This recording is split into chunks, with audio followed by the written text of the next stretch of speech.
Greetings, my friends. This is Mark Hoverson in Phoenix, Arizona, and today we're going to talk about mobile engagement. And we have a very special guest. His name is Michael Rutherford in San Diego, California. And a little backstory on Michael. Over the last 3 years, Michael has generated with his team 100,000 separate mobile campaigns. And we're going to go into a little bit about what that means. And he's also, with his team, generated multiple millions in mobile commerce. So we're going to go into his mindset and what he knows that maybe we don't know and should know. And then we also have a fun little game at the end. So buckle up, sit tight, and without further ado, Michael, are you there? Hey, Mark, I'm here. How are you? Glad to be with you. I've never been better. So let's get right into the good stuff. You're a leader in Rippln. We're going to talk about Rippln in a moment, but deeper than that, just tell us, what is mobile engagement? It's a great question. What's interesting about it is everybody's always curious, the mechanics and the specifics behind what mobile engagement is. And, everybody's noticing that the world has gone mobile. They've noticed everybody has got their faces in their cell phones. And what's interesting, we've, kind of adopted a tagline of go where the eyeballs are, because if you can find the eyeballs, you can find people's attention. Mm-hmm. And whether you're an advertiser trying to reach customers, you can't market to where their eyes used to be. You have to market to where their eyeballs are today. If you're a mom trying to reach your kids, and if there's any moms watching this, I'm sure there are, you've noticed, if you want to reach your kids, you've got to reach them on their mobile phone. So mobile engagement is really connecting with people on the one device they have on them absolutely all the time, which is their mobile phone. Yeah, and you sent me an image which I think is pretty telling from the difference in a big social event at 2005, a historic event, versus 2013. What does this picture mean to you? Because you've actually monetized the mobile engagement. Well, what is this, when you see this, how do you observe this picture, and what does it mean to you? It means really a few things. One of the main things is it means the switch or the transformation that's take place on how people perceive the world, how they get news, how they connect with their friends, how they do life has absolutely radically changed. And people in today's world don't spend time on their laptops like they used to. They don't read newspapers like they used to. They don't experience life like they used to. They're taking pictures with their cell phones. They are checking in on Facebook with their cell phones. They are tweeting their friends from their cell phones. They're capturing life's moments with their cell phones. And what's so funny is on the top picture, you see one cell phone that's just 8 years ago. Yeah. And she, there was the early adopter, like who's that wild James Bond-like person catching this on a... Think about a cell phone with a camera on it 8 years ago. What a Wild West... early adopter. Today, that was probably like a chocolate razor, by the way. But today, look at the bottom photo. Everybody and their brother, I don't care if they're 8 years old or 88 years old, they've got a mobile phone. I like it. So let's get to the second question. And again, everybody, stay tuned because we do have an interesting little game to play. So my next question is, do you think this mobile frenzy of constantly checking our phones, almost to probably addiction levels at some times, but do you think it's just a phase? Is it just a phase? Is it a temporary thing where it's dying down or it's going to fizzle out, or what do you feel? It's interesting to learn when you dive into the deep stuff, the thick stuff. When it comes to mobile, you start peeling back layers, and on the surface, it definitely feels like a fad because of how quickly it's happened. Right. The mobile adoption happens so much faster than the web adoption of people getting on their computers. In other words, when Microsoft and Apple really first came out and people got a computer for the very first time, it took a long time for just the average and ordinary wage earner in the world to have a mobile phone. But the adoption of mobile, or to have a computer, but the adoption of mobile has been so much more rapid. And you've got places around the world where they never got a computer, but they do have a mobile phone. And because of that fact, what we're seeing is the convergence of all other mediums moving onto the mobile phone. And what I mean by that is people are using their phones to do things that they used to do with other devices. I mean, just think about it. If you've got your phone on, you think about there's so many things that we do with our phones today that we used to use another device for. Yes. And what I'm getting to is people get news from their phones where they used to get news from the television or the radio. Mm-hmm. They get deals and discounts of from businesses or restaurants and things nowadays from their mobile phone. The phone has really become the Swiss Army knife of somebody's life. It's not just this hokey little place where people can chat with their friends. It really has become a tool that has influenced every area of their life. So what you would say is, and this is kind of a comical little picture, that 20 years later and all these things fit in your pocket, and you've got the video camera, and we had one of these. I remember in the 80s we got one, and we thought it was the coolest thing ever, and we'd carry it around in a big suitcase to our basketball games and the radios and things like that. And now, so to the question, is this a phase? What's actually happening now is that the mobile phone is literally becoming the Swiss Army knife. It's actually increasing usage, and with apps, more and more things are folding into it, from augmented health devices that you plug in, and you can get diabetes readings, you can do breathalyzer things, you can do blood work. I mean, it's crazy what is happening. Actually, more things are rolling into the cell phone and into the mobile thing than we even thought at the start. So I don't think you think it's a phase, is what I gathered from that.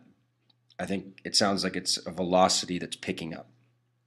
Yeah, there's no question. And one of the uniquenesses too is when people talk about phases and fads, they're very flighty. They're kind of here today, gone tomorrow. One of the uniquenesses about mobile is so many people's everyday lives, not just aspects of their lives, but everyday aspects of their lives. I mean, many of them, most of their lives have become so integrated into their phone, or their phone has been integrated so much into their lives.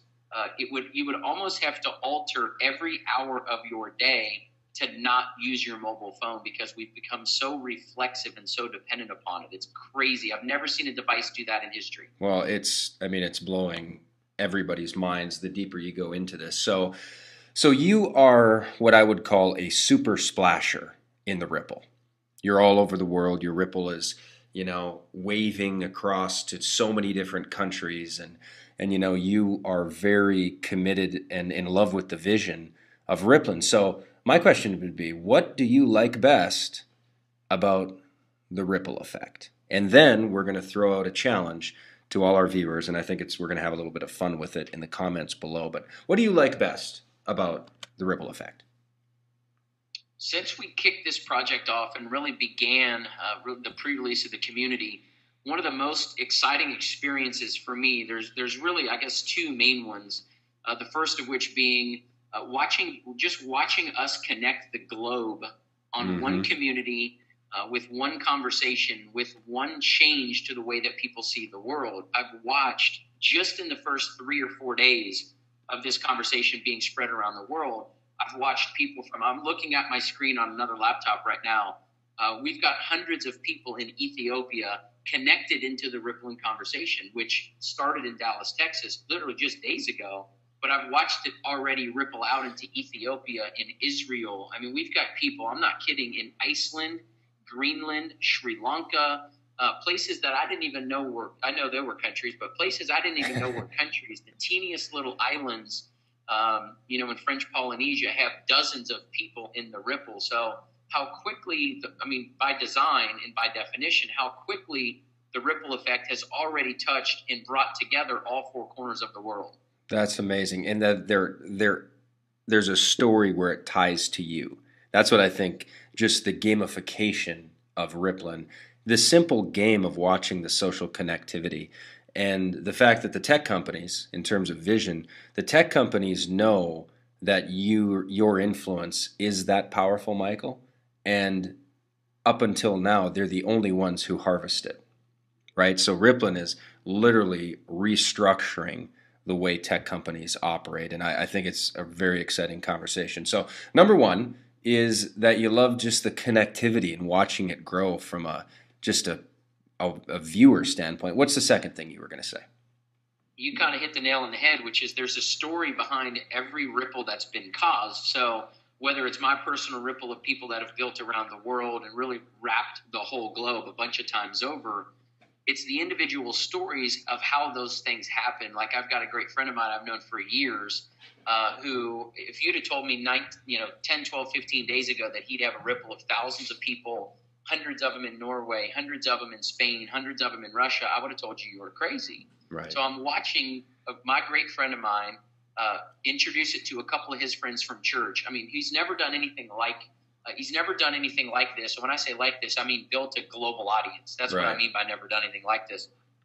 He's never built an audience of people that stretched the globe or, connected all the continents and made them almost like one community, one family, one cloth. And as you watch these stories unfold, just his ripple alone has spread all over the globe. In every individual new little icon on the map, as it starts, just populating all over the world, every one of those has got not just a story behind it, multiple stories behind it because of how he introduced it to his friends at church. Yeah. And how his friends at church introduced it to his brother, and his brother referred it to his old friend he used to grow up with in the Ukraine, and how he referred it to his buddy he used to play soccer with in Norway. It naturally and organically has grown like that. So that's been fun for me. The stories, I know, I mean, there are thousands. We have hundreds of thousands of people in the Ripple, and the stories are hilarious. Like literally 2 ripples down from me, there's a event promoter who's friends with Scottie Pippen, the NBA All-Star legend, Michael Jordan's teammate Scottie Pippen, and he sends me, I find out he's in my Ripple, and he sends me a picture of him and Scottie Pippen, and it's just so funny because, I grew up watching Scottie Pippen, and, these stories are just colossal. So here's the challenge that we want to end with, everybody. Michael and I want to do a challenge. In the Facebook comments below, we want you to think of 3 devices that you used to use individually, like a flashlight, that you used to hold individually, but are now integrated into your phone that you've used in the last 30 days. And simply comment below what they've been. So here's a couple examples. Like in my life, I use the flashlight at night, that it used to be its own thing. Camera. I listen to my Spotify app, so radio. Michael mentioned the map. I use the calculator daily. I used the alarm clock this morning. Watch to tell time. And then used to have a big physical Nintendo, but now I play games on my phone. So we want to see below how many in the last 30 days single devices, just think in your mind, have you used? Michael, what are a couple that you use on a in the last 30 days or on an almost daily basis?